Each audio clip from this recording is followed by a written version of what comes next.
I'm Quentin Rye, and this is Observing Myself as a Critical Reader in English 201. Reader response theory. Um, my understanding of the reader response theory has grown drastically during this semester.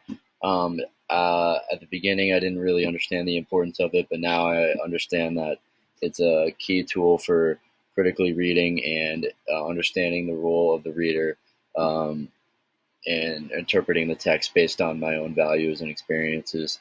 I think that I most strongly applied the reader response theory to Two Kinds by Amy Tan. This is because I think that Two Kinds was the most important text that we read this semester. And I think that applying Nikon's experience to my experience, my life, really was important when reading it because I was able to grasp a better understanding of Nikon's feelings and emotions using reader response theory while reading this text. Some reading strategies. Rereading was a big reading strategy, especially when I was reading A&P by John Updike. A&P is kind of a confusing story at first glance, but once I reread it, I was able to grasp a way deeper and better understanding of the story.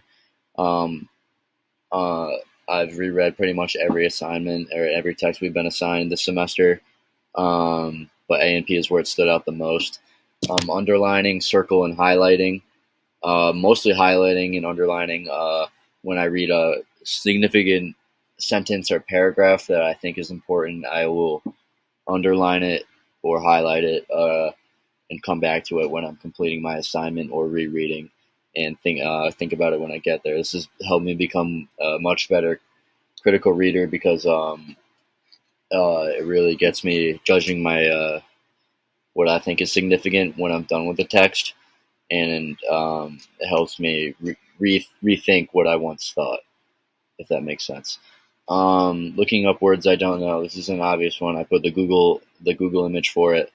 I'll Google any word that I don't know just to get a better understanding of the text. I'm not gonna go read a sentence and have a word that I don't know and then just kind of accept it. I pretty much look up every word that I'm not familiar with. And active reading was also important this semester.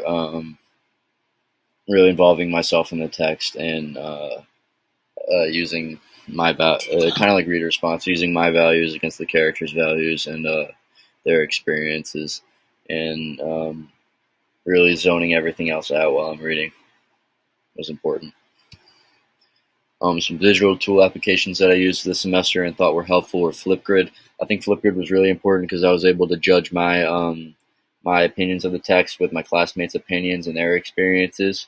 I was also able to speak out what I thought, which helped me a lot because I never really thought about what I was writing down until I said it into the Flipgrid videos, and I think this was the most helpful tool I've used in a reading class in a long time. And it really made me want to read more accurately and read more carefully because I didn't want to mess up what I was going to say in the Flipgrid videos.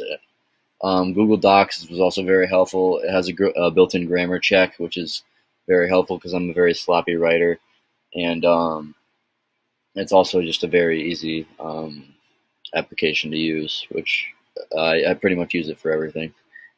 So that was very helpful this semester. Some connections from English 201 to my life. My Western Civ class. We were learning about ancient Greece at the same time we had an assignment about Antigone by Sophocles. This was a very important connection to make because it really, actually, surprisingly did help me gain a better understanding of what ancient Greeks like to do in their free time. Um, Obviously, Sophocles was a very popular story, and it also gave me an idea of what ancient Greeks like to read compared to what people read now, which I knew would be different, but it is still an interesting thing. Reading on my own, we had an assignment, I think it was module number 9, to do like a free read book. I did The Yellowbirds by Kevin Powers. So that was a connection that I made because I'm not really a big reader, and this was something new for me in my own life. Reading online. This class actually helped me read online way easier because I've never really been able to do that very well. After taking this class, I'm able to pick up, like obviously rereading, I'm able to pick up on things that I missed the first time, and I'm actually able to care about what I'm reading. Um, just because I'm just way better reader now, and I'm a way more critical reader, and I actually care about what I'm reading about. Um, and writing within an assignment, this class has not only helped me become a better critical reader, but a better critical writer as well. Some challenges over the semester. Um, Identifying literary terms was kind of a challenge, just because I'm not a big reader, and there was a lot of confusing points in my reading. This also goes with understanding rhetorical devices, metaphors, similes, stuff like that. Uh, I've never really been able to pick up on those easily, but after taking the first couple modules, I really picked up on it well. Critical analysis and reader response assignments were challenging for me, um, just because it was a lot of work and I didn't really care for what I was reading at the beginning of the semester.